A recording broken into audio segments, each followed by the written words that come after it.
I serve as the club manager for the organization, and tonight I'll be your master of ceremonies. Gus Goofus over here is our owner. Gus, why don't you stand up? Gus started the club with two of his friends back in 1998 in the Westchester County area. In the 2000 season, the men's team finished third in the nation. They won the PDL National Championship a year later in 2001, were PDL National Finalists in 2003, and National Semifinalists in 2006. We are hoping that in 2023, under Coach DeSantis and his staff, Coach, where are you? That we bring back the glory of the yesteryears. In 2008, the club established a youth program to provide an elite level of play as well as youth development in the Westchester County area. A pathway that has led to the establishment of multiple boys and girls teams, countless accolades, a USL Academy, USL Women's, and a USL 2 men's team. And on top of that, a proven pathway to college and professional levels as well. We have a short little video for you at this time.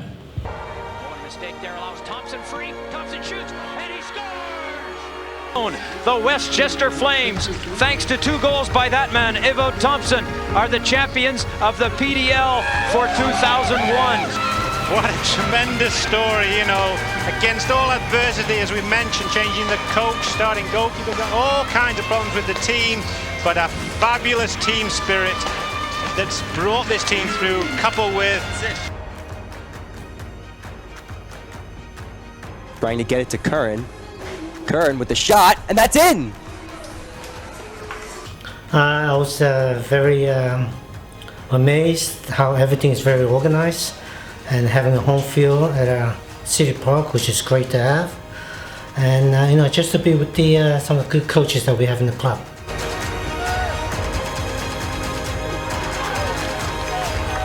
genuine sense of community. You know, you're at the games and there's all different age groups playing. There's kids staying after training to watch, you know, the USL2 team play, or, you know, whatever the case may be, brothers and sisters all within the club. And, you know, it's sort of a nice little community down in City Park in New Rochelle. Arcaneta sends it wide to Mia Castaneda. Mia Castaneda with the shot. Castaneda with the goal. That is 2 goals for the Flames here tonight. Ozubadi with the shot, and he scores. Well, to me, it's a lot of gratitude and an honor to be here. As you know, a player that originally started on the first team ever in 1999, right prior to going to Europe. So I was given the opportunity, and the Flames opened up the door to me. And it's an honor to give back to the kids and see them develop and hopefully take the route that I did, whether it be professionally or for college, you know. I mean, I think the club has, in the last 3 years, has grown tremendously. The amount of talent that we've seen come through is getting better and better. Teams that are coming up and have graduated last year, I would say within the next 2 to 3 years, we should have a pretty much full USL2 or pretty close to it of just Flames players. Sean Kenny actually was my coach, believe it or not, so we go way, way back. To see him being recognized for all he's done, you know, he's been around for many, many years. He's won a lot of great things with a college club, and I think he deserves it. I'm happy for him, and I wish him the best, and I hope he continues here with us for many, many years.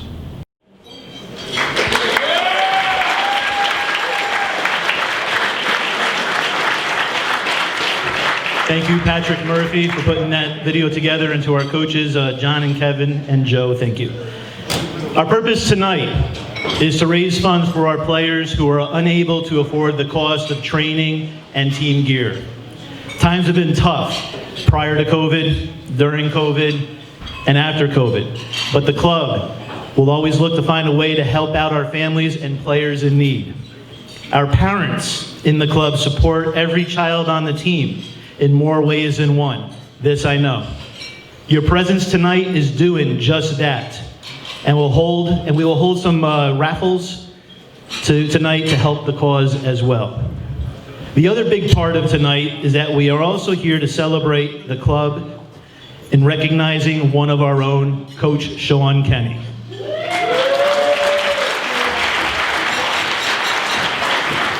We will have words shared from multiple people in the room on their memories and time spent with Coach. I anticipate quite a few laughs and some touching moments as well.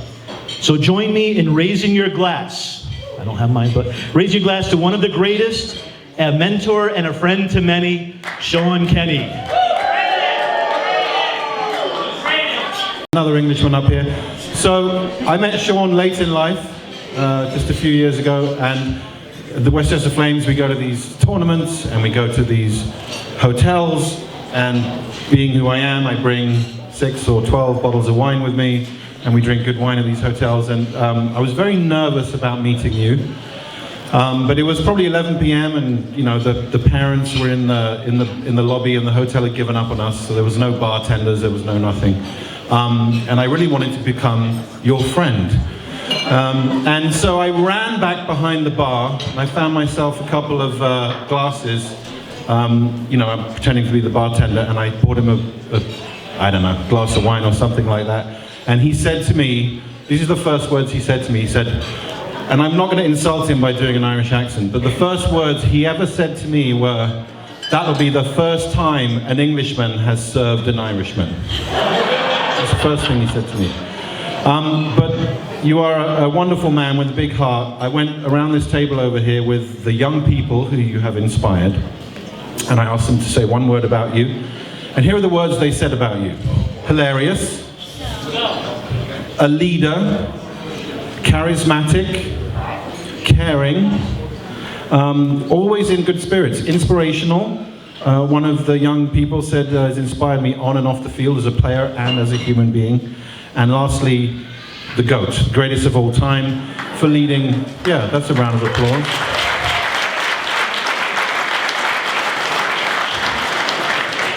For leading the club and taking the club to where it is today. And then I asked the group to say, tell me one funny thing that Sean has said to you. And they all said kind of in unison, after a game where you haven't played so well, with much love, he comes out and he says, "You guys are shite." Shite, I tell you. But seriously, lastly, I'm the trace guy. I do the trace stuff, and so I'm always by the sidelines. And Sean has been at games, not coaching, just observing. And I've witnessed some tough games out there with some real tough coaches on the opposite side. The Westchester Flames coaches, they're always amazing. But the coaches on the other side, sometimes their tactics, their shenanigans, their strategy, their swearing, they're just like taking people down. And as I'm sort of packing up the trace at the end of the game, often I sort of, Sean's just standing there saying nothing, just standing there watching it happen. I kind of look at him and we both sort of shake our heads. And he goes, seriously, he goes, "I just cannot believe these people are in charge of these young men, because these people are in charge of these young men, not just to play soccer, but to teach them how to be young men and women." So that's who you are. And above everything, above soccer, above everything, you are a leader and a leader of young men. And so that's what I appreciate about you. Hello everyone, my name is Jim. It was 28 years ago that I signed with the North Jersey Imperials of the USISL, and my first professional head coach was Sean Kenny. And we've been friends now for almost 3 decades. And as I came into the room tonight, particularly with the guys over in this side of the room, whether it was the guys from St. John's or the guys from the Imperials, the smiles, the hugs, the stories we started telling, the friendships that we forged over decades, and the common thread that runs through all of it is you, Sean. So thank you for the friendships that you've helped all of us, and I'm sure there are others in the room that have had the same experience, that through football and through Sean Kenny, we've had really great times kicking the ball around, coaching together, and more importantly, just being great friends for life. Thanks, man. Go Imperials. Good evening. My name is Malcolm Brown, and I've been fortunate to know Sean quite a number of years. We went around the state instructing courses, and during that time it was great to learn and find out how great a pitch guy is in doing training sessions. So I think the Flames are very fortunate to have somebody who not only leads young men, but he also continues to lead himself. And I think this is what all club teams need. Somebody who looks to get better so they can make our kids better. His 2 kids have worked with me. I've been very fortunate. Funny enough, I think Nina is a better coach than Sean, but that's another day. But they've been tremendous. And I know his wife, Lisa, and she has been very great also. So I think the Flames are very fortunate to have Sean Kenny. Thank you. Okay, so as we transition to the later part of the evening, I'm just going to talk a little bit about my transition to the club. Back in 2013, I brought my son to the club. At the time, he was in 3rd grade. Right away, we came for a trial with the Westchester Flames. We heard a lot about it. And right away, he fell in love with the club, and at the time, Coach Joao. A few years later, Gus Goofus roped me in as the club manager. And in 2017, I made my big first hire in Sean Kenny as Director of Coaching and Player Development. I knew that if I was going to have any success in my new position as club manager, I had to learn from one of the best. Sean became not only a good friend to me, but a mentor as well. We established standards for the club with coach and training expectations centered on the desire for our youth to play the game the right way. Coach Kenny and I took a club of 4 youth teams and a USL men's team back in 27 to a club of 15 youth teams, a USL A team, USL women's team, 2 U23s, a USL 2 reserve men's team, and a USL 2 men's team as of today. Sean's way with the players and with parents is magic. He has a great relationship with his coaches and is a big reason for the success of the Westchester Flames on and off the field. One of his biggest attributes, in my opinion, is that he is always willing to help someone who is in need. If it was a player that needed a ride from practice or to a game, Coach Kenny was always the first one to say, "Come with me." And let's not forget about all of the classic stories that Coach Kenny would tell the boys prior to a game, at halftime, and even in training. His stories always made you laugh, and for many of our players, made them relax in tense moments. He is truly a father figure for many of us. We have some keynote speakers that will come up tonight to say a few words on Sean's behalf. And at this time, I'm honored to introduce our first keynote speaker, St. John men's soccer coach, Coach Dave Mazer.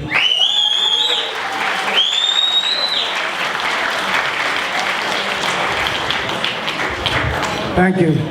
I think it's going to be a little bit of a tough act to follow. I wasn't sure that we were going to have an open mic session with some good comedial relief, George. So thank you for setting the tone.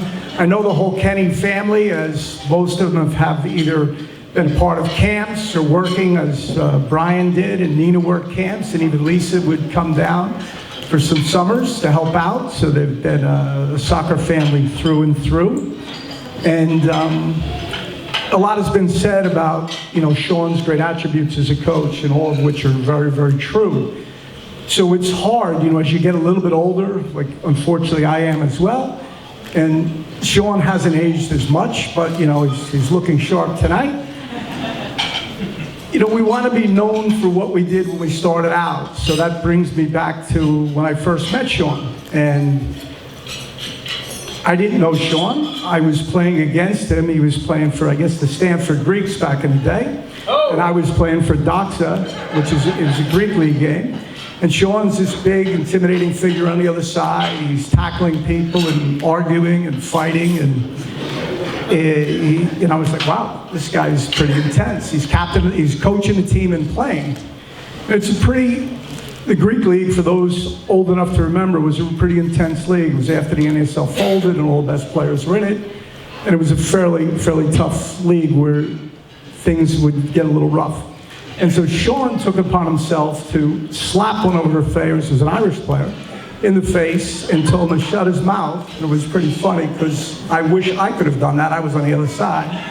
But I didn't, so Sean kind of took that. So Sean was an unbelievable soccer player before he became a great coach. He was a 4-time All-American and, was a really gifted player, which led him into coaching and moving along. So I think I want to give him a big round of applause on his great soccer career as a player. And I think the other thing that was mentioned tonight was that Sean was maybe a little more contrite on the sidelines than some of his other coaches, but when he played, unfortunately, I don't think he had those same attributes. It's a different side of Sean. So I think we have Dr. Jekyll and Mr. Hyde sitting at the head table there. I think one of the other times I think we went over was learning about Sean's background. I knew a little bit, great player. We were going to go over to Ireland, and I was going to stay at his dad and mom's house, and we were going to go recruiting, and we went around, and we saw Shamrock Rovers play. We went up to Belfast. We actually got a player called Shane Mahan, who was a really good player. Unfortunately, he decided to go back to Belfast and become a derivatives expert, and I think he's a multimillionaire right now. So it looks like he made the right choice. But anyway, Sean's like, yeah, there was 9 of us, and we lived in this house, and it was like 2 bedrooms. I'm like, how the hell did it was like a little kitchen and 2 bedrooms, 9 kids. I'm like, okay.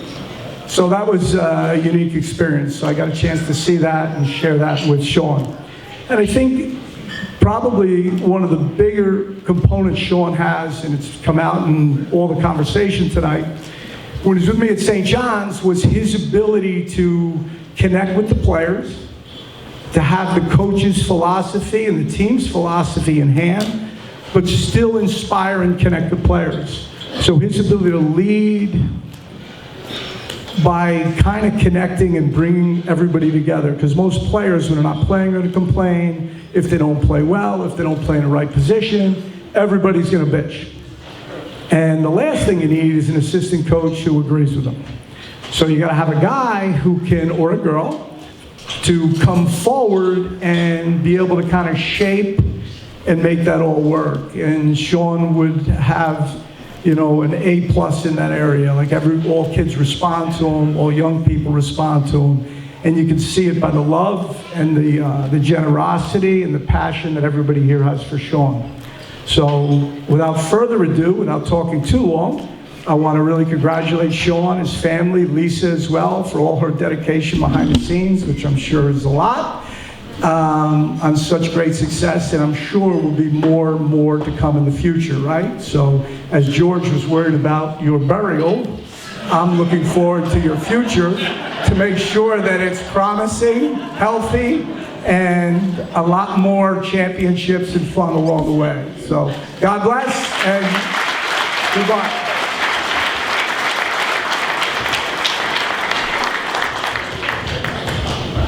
Thank you, Coach.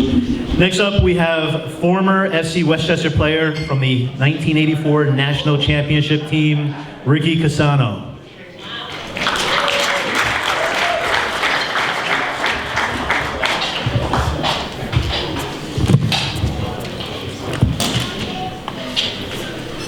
First off, I'd like to thank the Westchester Flames, our local rival, for putting together all the festivities tonight and for honoring Coach Kenny, a man who truly deserves it. For those who don't know me, my name is Ricky Casano. I'm the assistant soccer coach at Marist College, Division I in Poughkeepsie, New York. But more importantly, I had the honor and privilege for playing for Coach Kenny for from 1998 to 2001 on the most successful soccer team in the history of Westchester County. And Eastern New York, for that part, north. The FC Westchester 84s. Under Coach Kenny and Coach Hannah's management, we won 3 state championships in 3 years, 1 regional championship, and the real national championship. I say the real national championship because I know nowadays everyone says they're national champions and they run around, they just won a tournament somewhere, but we actually won the real national championship.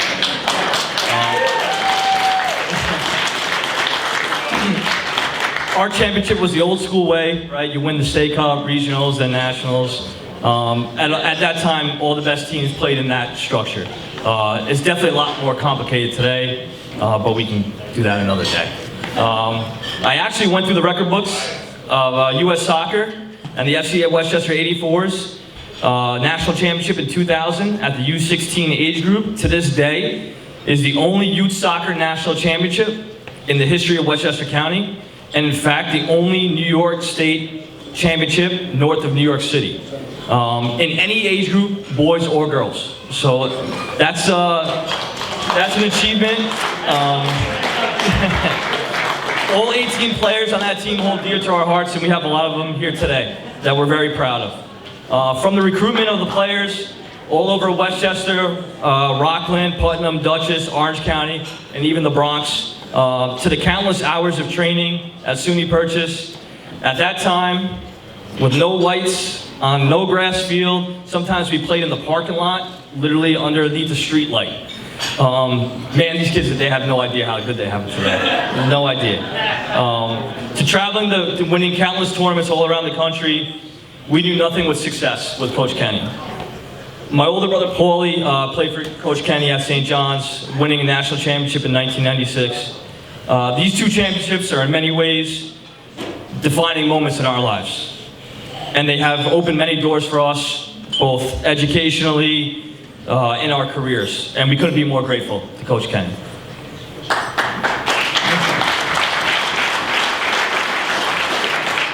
Everybody knows Coach Kenny, knows that he prepares you to succeed not only on the soccer field, but also off the field. But we all know that if Sean wasn't a soccer coach, that he could be a stand-up comedian in a heartbeat.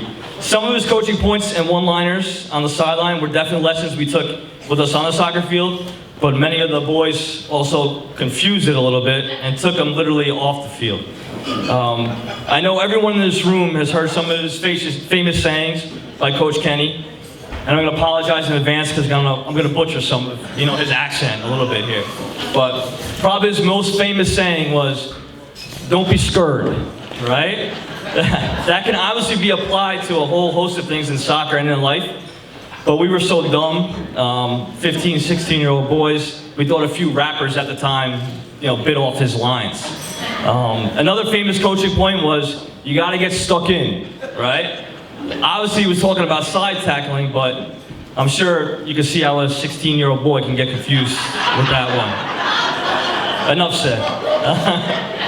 I specifically remember Coach joking around one time saying, players on the team definitely took that one too literally. I think Brian Lamana still has a speed record on 684 after leaving practice and getting the most speed tickets on their junior license in the history of the Westchester County Police Department. I also remember for firsthand Steve Brown, another player on our team, he set the record over the Tappan Zee Bridge, but that's a different story. And finally, there was the halftime beer keg speech in 1998 at the Nike Cup Finals. That was simply legendary. Bottom line, we were never losing that game after that speech. But motivating 14 and 15-year-old boys by talking about tapping kegs, I'm sure is kind of frowned upon nowadays. And I think that it's possibly why half our team is still in AA to this day. In all seriousness, he pushed us to be our best version of ourselves, and we never wanted to disappoint him, ever. Never wanted to disappoint him. However, our team was definitely like the land of misfit toys, with Robbie Alfano and Chris Richards leading the pack. On the many occasions we did let him down, trust me, he was the first person to let us know we messed up. But he was also the first person to build us back up. However, he was a big believer that you learn the game of soccer by actually playing soccer, right? What a novel idea nowadays. That is something that definitely gets lost. But nowadays, every coach is always trying to prove that they're the smartest guy in the room and the smartest guy on the sideline. Coach Kenny recognized that the best players were able to figure things out for themselves on the field, and that's a skill that translates off the field. Coach Kenny is a shining example of what coaching soccer in the U.S. should be, and I hope to only be able to pass down half the knowledge I have to my players from him. In conclusion, I'd like to make a toast on behalf of everybody in this room, that if you can all raise your glasses. To Coach Kenny, thank you for not only being a great coach, but a truly great man, a man's man, and a legend in every sense of the word. Salute.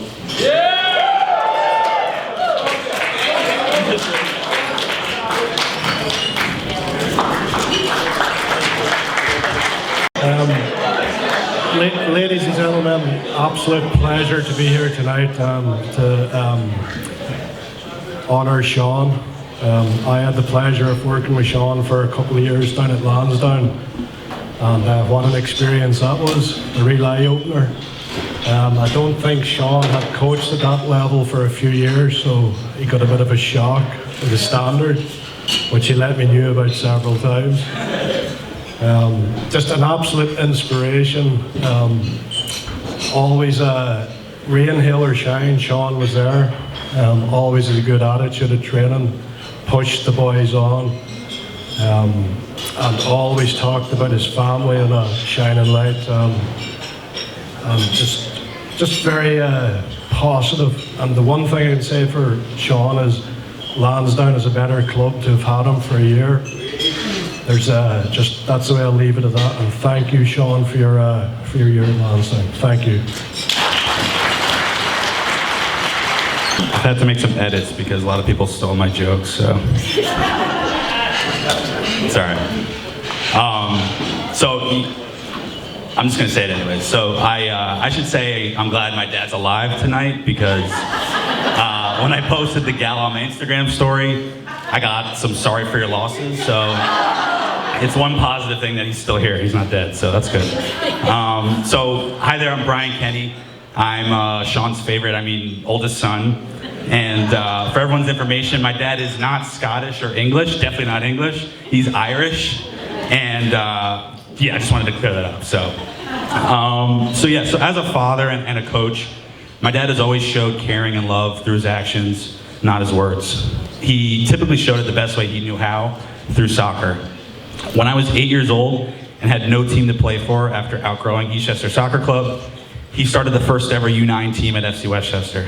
When I was approaching high school, he coached at Iona Prep, and that encouraged me to like the school and go, where we won our first ever city and state championships under Marcos Montegro. I don't know if you're here, but yeah.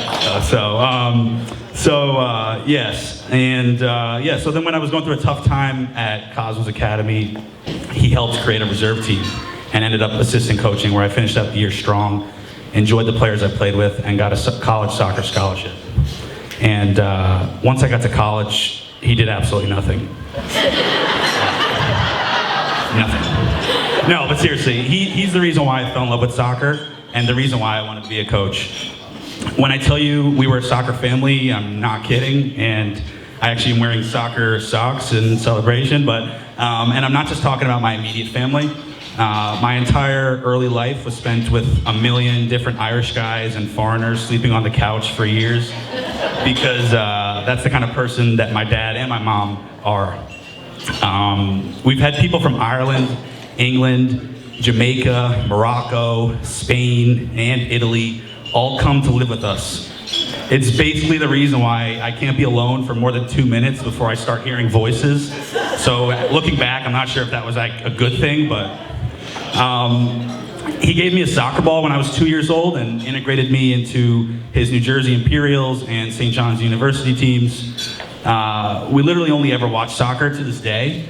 I can honestly say we've never watched the Super Bowl, the World Series, college football or basketball, or even an NBA game. That's true. So this isn't all mine, by the way. My siblings are saying after me. So we've never even had it on TV. And if we did, we would have no idea who's playing and we wouldn't care. But every Saturday and Sunday morning until 2 or 3 p.m., soccer will be on the TV. And if we were traveling to a different country, we'll all immediately ask what team plays there and if we can go to a match. I mean, really, my mom and dad are going to Florence in, when is it, March or April? And it's for my mom's birthday, and they're detouring to Naples to see the Maradona Shrine and a Napoli game. So that just gives you an idea. He even showed me what it means to be a winner almost instantly when he won a national championship with Coach Dave Mazer, as he mentioned, at St. John's in 1996, and won a national championship with FC Westchester that Ricky mentioned in 2000. And if you want to know why his teams are so successful, it's because he cares. Although he does win a lot, it's not about winning for my dad. He's about the development and relationships that he has with his players. And that's not just some cheesy quote that I got from Twitter. He used to substitute players on with 10 minutes to go and in a tight 2-1 game against our league rivals, because he knew that every player deserves a chance to play and enjoy it, even though it would drive myself and my mom crazy sometimes. But he makes every single player on the team feel like they are a vital part of the team, and is an unbelievable man manager. A trait that every legendary coach of any sport has. One of my former teammates at FC Westchester barely ever played and was one of the worst players on the team, if I'm being honest, but stayed for 6 years and loved every second because my dad was the coach. He couldn't be here tonight because he had to work for his father, but he actually texted me, congrats on your dad, and give him my love from me. So that just shows you the kind of coach my dad was, or is.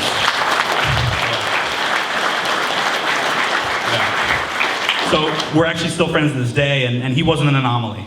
Every team my dad coached, every single player felt a part of it. And the players will join his club because he's there, or leave if he's not. But it wasn't always sunshine and rainbows. There is only one negative memory I have of my dad when I was a kid, which of course involves soccer. When he was reffing a friendly game just before winter, when I was about 11, things weren't going well. I wasn't playing well, it was cold, and our team was losing.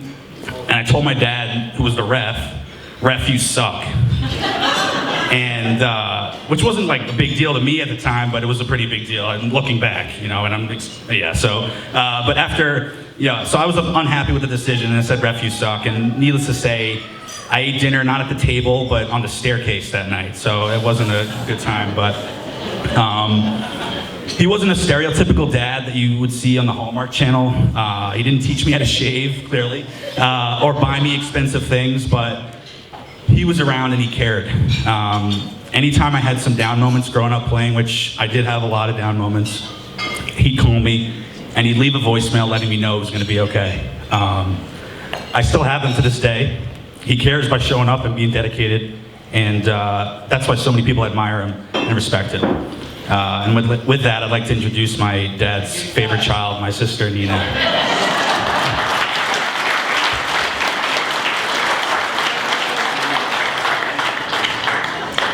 Thank you for the truth. Sorry, I'm a little nervous. For those of you who don't know who I am Sean Kenny's daughter. Yes, he does in fact have one, and not only that, I too played soccer. Shocking. However, unlike Brian, my dad only coached me for 1 year, and that pretty much covers his coaching involvement. On top of that, my career wasn't as extensive as Brian's, but I will admit that that 1 year my dad did coach me was a pretty good one. Although I don't remember seeing him on the sidelines after that 1 year, Jeff, who was my coach at one point, was there, so therefore I'd like to suggest a Jeff Fleischman Gala next year. Thanks, Jeff. I'm just kidding, not really. Anyways, back to me. Sorry. I'm sure every player can resonate that at one point in his or her career, they reach a stage where they fall out of love with soccer. And unlike some of you, I actually did do something about it. And I did the unthinkable and quit. Coming from a family whose vacations were based on tournament locations, how do you think that went down? For those of you who guessed poorly, you would actually be wrong. Being my dad's actual favorite, as Brian mentioned, and if you ask him, he will agree that I am. He didn't even question me.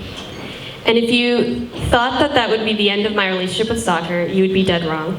Since quitting, I've become a sports photographer with a specialization in, you guessed it, soccer, attended more youth, men's, and professional games than I'd ever think of attending, and I've learned more about the US Soccer Federation than I would like to know. It's funny how my lack of involvement in playing the actual sport made me love it more. And that all stemmed from my dad. Although none of you would have guessed this, out of anyone who enjoys being around my dad, listening to his jokes, stories, pep talks, roasts, and training sessions, I enjoyed the most because no matter who you are or how high your soccer IQ may be, he always makes you feel like the most important person he's talking to.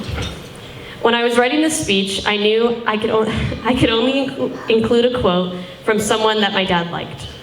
So after many hours of research and unwanted input from my siblings, I went with this one. The team is more important than any player. I coach teams, I don't coach individuals, and I prefer to talk to everyone. That was said from none other than Jose Mulino. You were all lucky enough to have him as a coach, and I do envy you for that. But I was lucky enough to have him as a dad, so who really won? Now, for the best for last, Sean.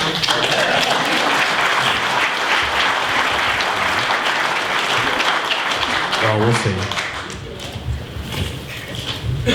I just wanted to thank myself for tonight.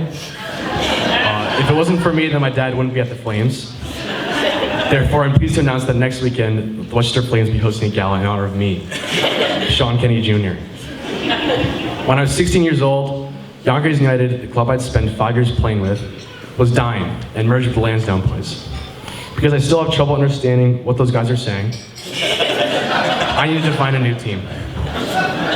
Luckily, my dad found a way for me to try out for the Flames, and well, the rest is history. I'm also Sean Kenny, the younger, more handsome version of my dad, which my mom says all the time, usually after calling me stubborn or big-headed. I'm kind of like my dad.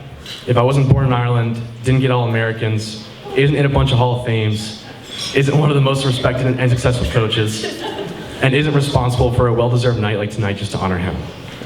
Other than those small things, I mean, our lives are pretty similar. The youngest of his 3 children, and maybe his least favorite, I came after a lot of my dad's coaching career. So I missed out on it a bit, which is why I never met a lot of the old Irish guys that my dad's friends with. Unlike my other siblings, my dad never actually coached me. but always managed to find his way on the sideline as an assistant coach.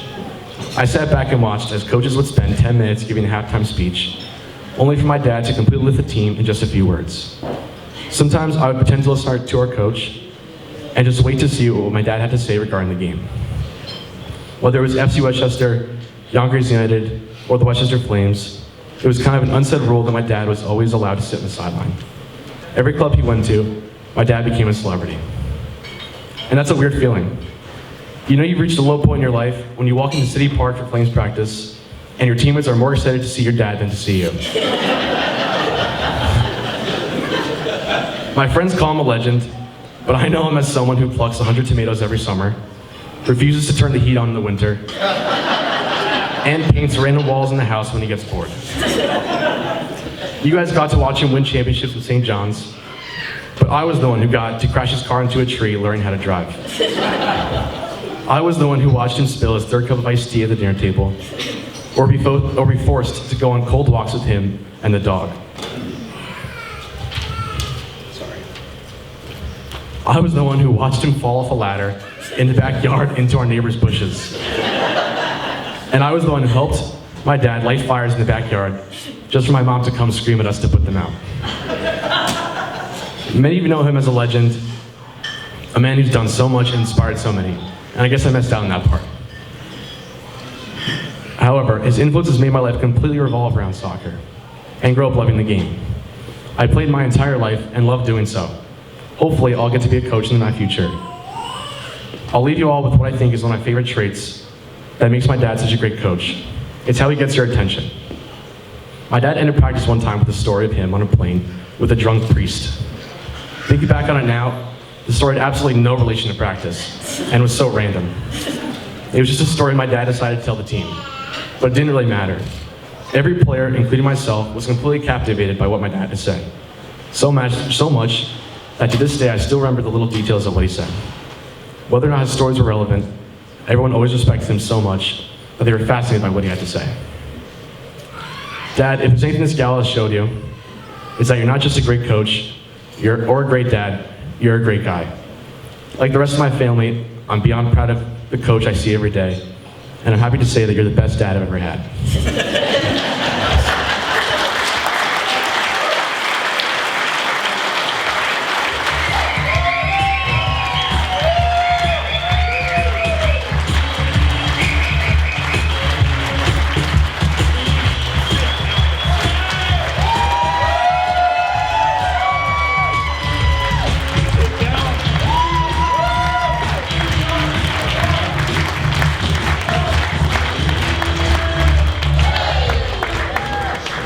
Ladies and gentlemen, good evening. First of all, I'd like to thank all of you for being here to celebrate in honor of the great Sean Kenny. Obviously, I don't have so many stories that I heard here tonight. It may be I met him very late in my life. I did meet him maybe in the 90s when I tried to recruit from St. John's some players of his, okay? And then he was on the other side, okay? But it finally happened, okay, 5 years ago when he came with us. And our growth and our success has the signature of Sean Kenny. And I have to say one thing. You know, wherever I go in the fields, whether it's to watch a USL 2 game, a youth game, or practice, Sean Kenny is there. So one time, he might not remember this, I had to ask him. I said, Sean, how does she deal with it? He says, what do you mean? What do you mean? I say, your wife, how she deals with all that? So she says, you know what? You're insulting me. I said, I'm insulting you? He says, yes. I said, why? He says, you don't know? It's all about coaching. So, yes, it's all about coaching, okay? And Sean is one of the best around. I'm happy we have him, okay? And it helped us tremendously. And I like to say to Ken, thank you. Thank you for what you've done for the Flames. Thank you for what you're doing for the Flames. But overall, thank you for what you have done for the sport of soccer all these years. Thank you.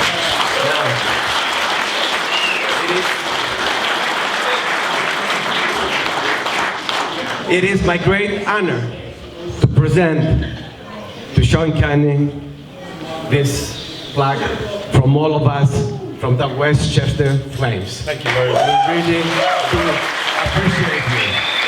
Thank you, gentlemen. I'm all out of stories now after all that. So look, you can get your cell phones out and get on TikTok or whatever, because this is going to go for a while. So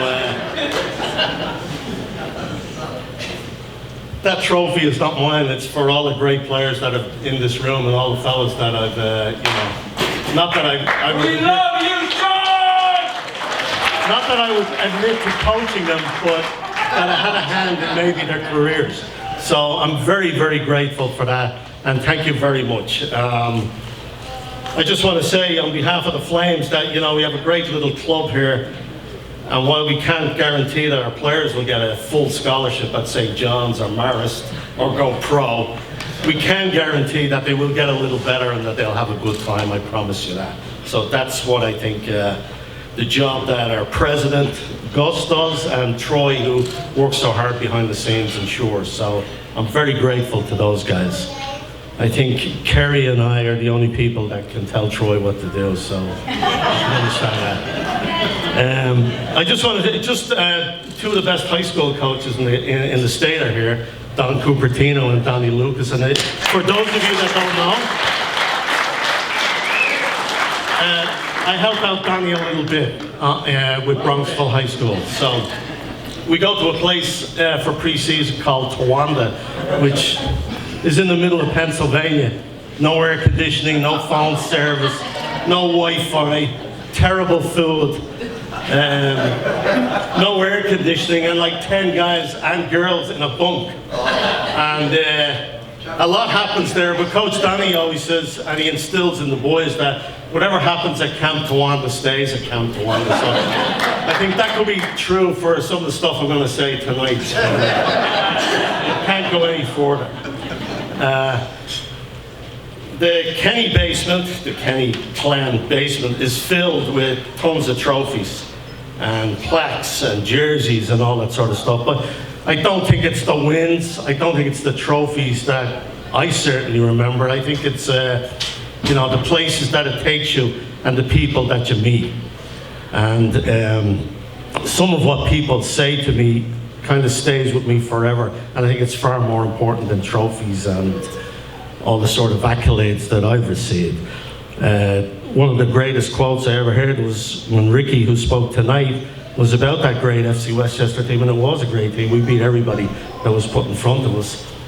But he said to me not so long ago, he said, about my coaching, that we were playing the Barcelona way before Barcelona were playing the Barcelona way. So that's, thank you. Dietmar and I, we worked together at the, nobody knows this probably either, but we're talent scouts for the U15 and U16 USA national team. Dietmar is, he can spot a good player by the way he walks. He knows more soccer in his little finger than most guys in this room. But young boys are identified all over the country, and 40 or 50 of them come together, and that players that we've identified, and they play in front of the national team coaches. And it's a terribly stressful, nervy kind of weekend for these boys as they showcase their talent. And I just remember Dietmar pulled me aside and he said, and I quote, I can't do a German accent, Dietmar, so you'll have to forgive me. He says, you have a great way with players. You make them feel good about themselves and you make them feel at ease. And I said, yeah, but that has nothing to do with coaching. And he said, no, that has everything to do with coaching. So thank you, Dietmar.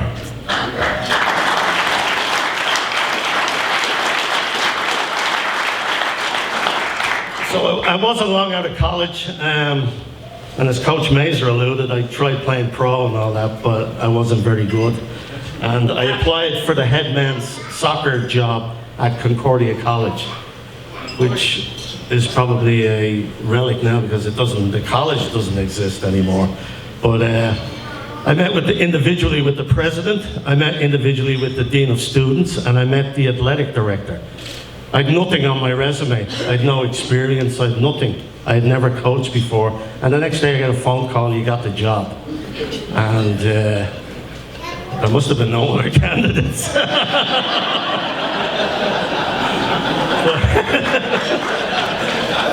So, the very first player I recruited was Anto. And this was a tough, skillful,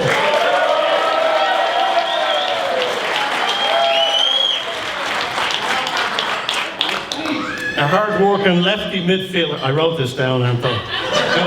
Who led by example. He's an All-American as a player. He would have made a great coach, but instead, he decided that he would come to a lot of my club and college games. He came to St. John's, he came to our FC Westchester games, he came to our Concordia games later on, he comes to our Flames games, and he's my biggest critic.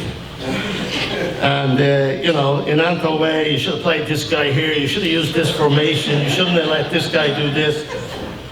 But he was always correct, and he gave me nothing but the truth, and I always listened intently. And he's a tough man to get praise from, but I wouldn't have it any other way, and he's been by my side since his college freshman days, and I love you, Anto.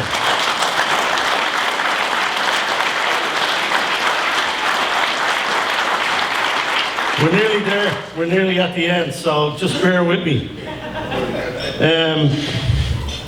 I've had a lot of great coaches that have been around. I'm lucky, I suppose, that I've been around some great coaches, and I've had a great soccer education. Thank you, Malcolm. But I learned more in an hour than in a lifetime of attending coach courses from your first speaker, Dave Mazer at St. John's University. It's thanks to Dave I've been to places like Stanford University, University of Notre Dame, UCLA, all these colleges that you see on TV. I've been there. I've been all over Europe with Dave. I even spent a few minutes locked in Al Capone's prison cell at Alcatraz with Dave. That was on a tour.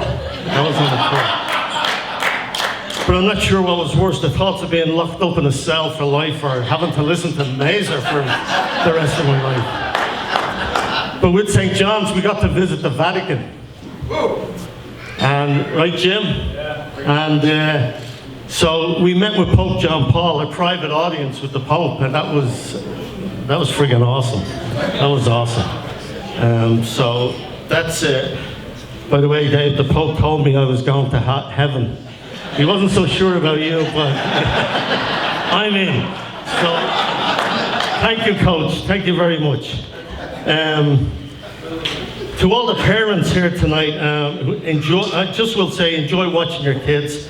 Pull up a chair. Don't criticize the ref. Don't criticize your kid or other kids or the coach. Just cheer them along and have fun. The result doesn't really matter. And before you know it, they've all grown up and it's all over. And I will say to parents that enjoy what you've got. I've had the pleasure of 3 kids, and I still enjoy watching them. And it doesn't matter the level, it doesn't matter if they're a rock star on their team, it doesn't matter if they're the worst player on the team. I enjoy and I feel very proud of watching my 3 kids play soccer. A little tip, don't coach your own kid. I know most of you just found out tonight that I actually have a daughter. Nobody knew that. So that one year she spoke about, I was coaching, she played for FC Westchester, she was probably like 14. And in the heat of the moment, and you're coaching and you're yelling, she goes, you know, Coach, why don't you shut the hell up? You're confusing me and embarrassing me. And that was the last time I ever coached girls. So.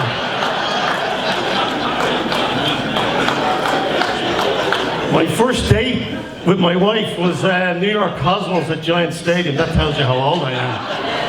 So, you know. Hey, Kelsey. But she's been there for me ever since, and she told me that if soccer wasn't in our lives, and if I put the same effort into a real job, that we'd be millionaires. But it doesn't work that way, so sorry, Lisa. And as my kids did say, yeah, she's taken care of players staying in her house. She's cooked for players, she's washed team gear, she's traveled with me to tournaments. We've spent, and this is true, 17 years in a row leaving the day after Christmas Day to go to soccer tournament in Florida. And she's been through all the wins and losses, and as all you coaches know, and all you spouses of coaches, you know the mood swings when it comes with winning and losing. So that's a tough thing to do. My son alluded, yes, we are going to Florence. I have to suffer a few days in Florence chasing the ghost of Dante because of my wife. But we're going to spend a few days in Naples chasing the ghost of Maradona, who's my hero. I wouldn't change a thing. I love you, Lisa. Thank you. So before I sign off, I'm going off script here a little bit, but this was 100 years ago. I sat beside Coach Mazer on a bus. The Concordia guys can't relate to a bus because they were used to me driving a van. But when I went to St. John's, I hit the big time. Coach Mazer, like, who lines the field? You don't. Who puts the nets up? You're not. So it was like Real Madrid for me. So I sat beside him on the bus, and our sports information guy comes out with this brochure that he had made up, you know, the player stats, and this guy's a freshman, and he does this, and this guy's a sophomore, and this guy. And it had the coaching staff, and me with nothing, but I looked at Coach Mazer, and Coach Mazer, hey, 100 wins, 2 losses, been to the NCAAs 15 years in a row, Big East championships, Final Fours, D1 national championships. And I turned to Dave, and we're on our way to play Georgetown. We're staying over in the hotel that night. And I turned to Dave and I say, holy shit, Dave, look at your record. It's magnificent. Look at this. He didn't know. He didn't know how many wins he had. He didn't know how many losses. He didn't know how many Big East rings he has. He doesn't know. And he said to me, he says, you know, Sean, we got to go over that free kick that Georgetown did. Make sure you remind me tonight when we tell the boys in the hotel. His only concern was the next game. So I'll say to you parents, and I'll say to you players, and I'll say to you coaches, so what you lost, so what you won. There's always the next game, and that's what Coach Mazer instilled in me. We look forward to the next game. Thank you, and good night.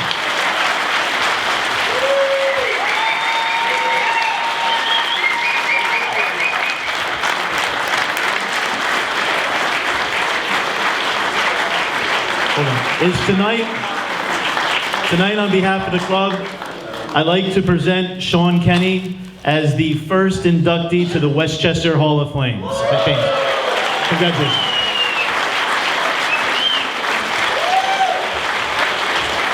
My wife hates trophies and t-shirts. Those are the 2 T's that she hates, trophies and t-shirts. Thank you. Thank you, everyone. Enjoy the rest of the night.